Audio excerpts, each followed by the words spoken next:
Good morning, boys and girls. All right, we are in rules. Where we left off last was the chapter or rule known as sometimes people laugh when they like you, but sometimes they laugh to hurt you. And if you remember, that was because Ryan, the neighbor, was making fun of her brother David and about like that piece of gum. So here we go. We're at open closet doors carefully. Sometimes things fall out. So let's see what that's all about.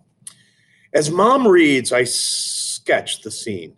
Harry sneaking down the hallway on a midnight search. I practice drawing perspective, angling the lines of the corridor narrower with each door to pass. I imagine David turning the doorknobs, needing to know what's on the other side, not even realizing the walls are squeezing in tighter and tighter. Farther he walks, I flip my page to save him. Beside my word cards sit upside down on the waiting room couch, a tiny white pile. At home, I felt ready to share these words, but what if Jason tells me I'm being selfish to feel bad for me when David and he had it worse?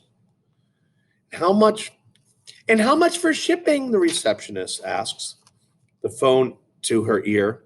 Is there any discount if we buy 2 boxes?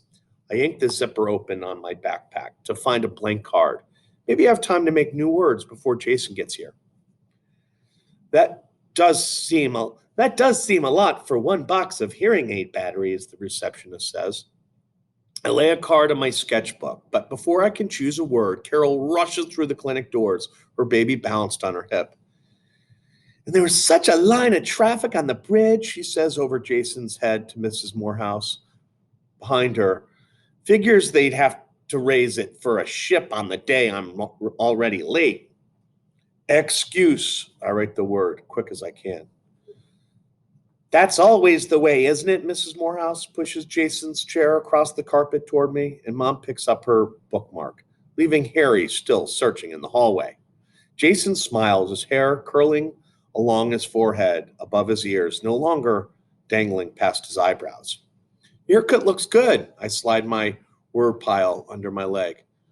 Too short, he nods with the card in my lap. What word? I frown, sliding excuse into an empty pocket of his communication book. With no pictures, the card looks rushed and cheap. My fingers itch to pull it out again. I'm sorry, I said. The rest of the words I brought aren't good words. Want. Bad words. Not that kind of bad, I say, a grin sneaking out. I mean, I was upset when I wrote them. Maybe I could make double for next week. He shakes his head. Want those words. I glance to Mom, but she doesn't look up from her magazine. And how soon can I expect a delivery? The receptionist asks into the phone. Maine? Jason stares at me, touching an empty pocket in his book, his finger tapping a soft drum beat. I pull a card from under my leg, not even looking at what it is. I reach across and slide the word into a pocket of Jason's communication book. Murky. What? Drawing. Murky. What did I draw for murky? I ask. He nods. I wrote the word for a feeling, I say, but a feeling isn't always drawable. So I drew a pond where I go swimming. There's a raft, and we dare each other to jump off and touch the bottom. You have to go way down, and the water gets ice cold. But the worst part is when you touch, the bottom's all squishy with old pine needles and mud that sucks your feet down right to your ankles. By then, you're almost out of air, and you start thinking maybe this time the mud won't let go and you won't make it back up. But the rule is that you have to bring back a handful of that murky stuff from the bottom to prove that you made it all the way. I expect disgust on Jason's face, but I see something else. Wishing. Remember, he can't do this.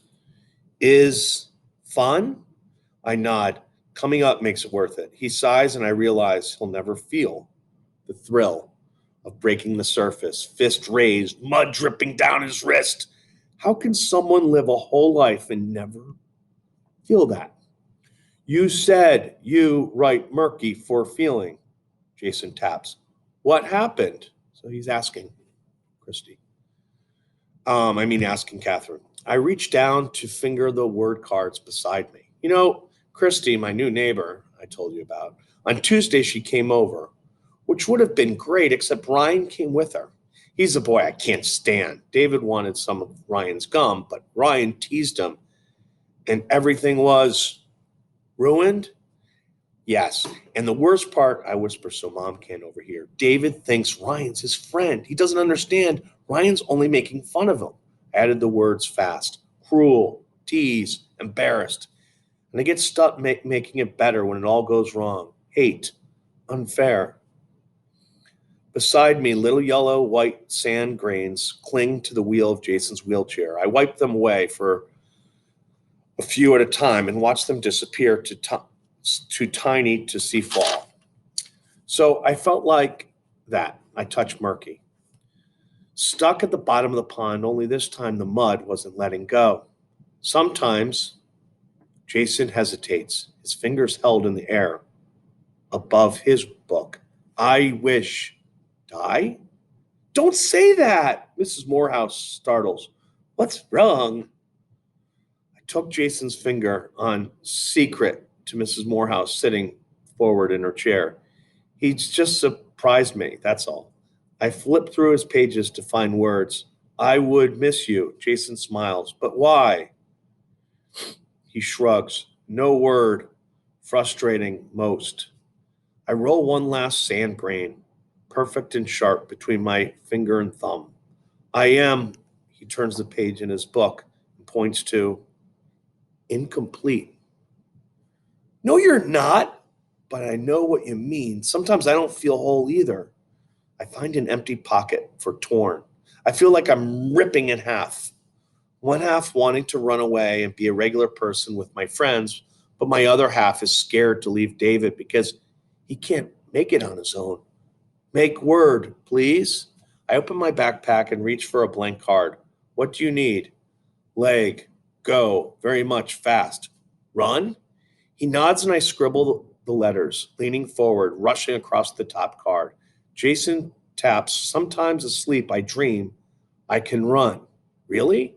He nods. How? Does it feel to run? Strong. I struggle for the right words and fast in a weird way.